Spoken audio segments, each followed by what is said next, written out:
With all the recent changes to recoil in Tarkov, we're seeing a lot of new weapons make a comeback in terms of their overall effectiveness and usability. In general, with the exception of I think maybe 1-2 weapons max getting nerfed, almost everything else in the game feels better to shoot, both in terms of the weapon's actual recoil and the overall camera shake that coincides with weapons and their unique recoil. This is a big one because some weapons in Tarkov didn't actually have that much weapon kick, but had an unprecedented amount of camera recoil. Since these most recent changes, that feeling of your camera going into orbit when you fire is largely gone for the most part, which to myself personally is the biggest change for weapons feeling better to just shoot in Tarkov. One such example of this is the AKS-74U, an oldie in the scale of how long it's existed in Tarkov, but besides the one time you're required to use the weapon, which is Punisher Part 3 where you need 25 scav kills on customs, you never see this gun out in the world unless someone's really low on cash and needs something cheap in their hands.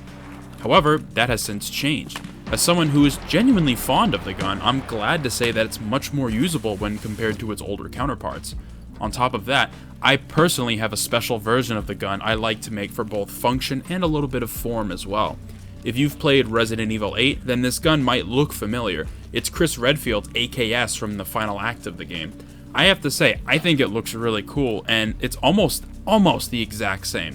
There are some parts and cosmetic pieces that just aren't available to us as the player, but other than that, it's really close.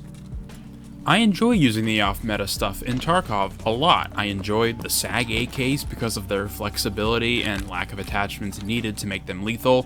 I like the ADAR because it's modular and can be turned into an M4, but just an optic for these kinds of guns and you're usually off to the races.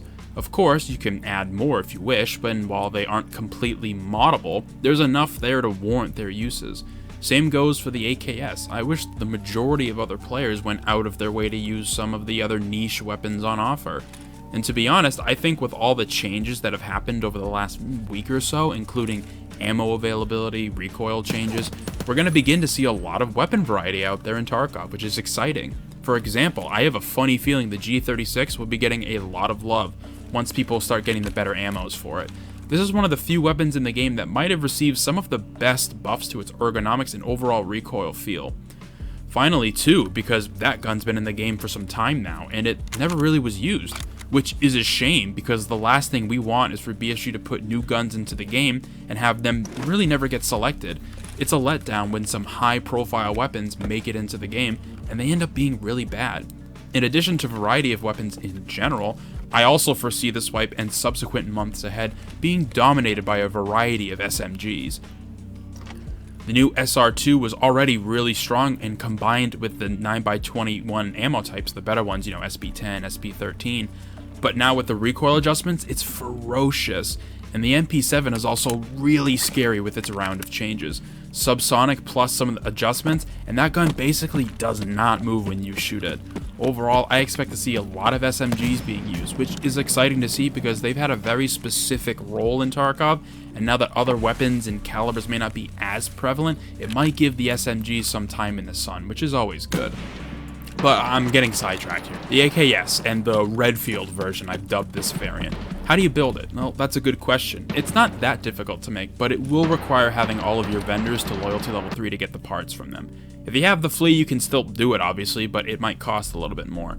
Speaking of the gun, it's not cheap. Just the parts and not including the gun itself will be around 140k rubles, so it's definitely not in the realm of budget.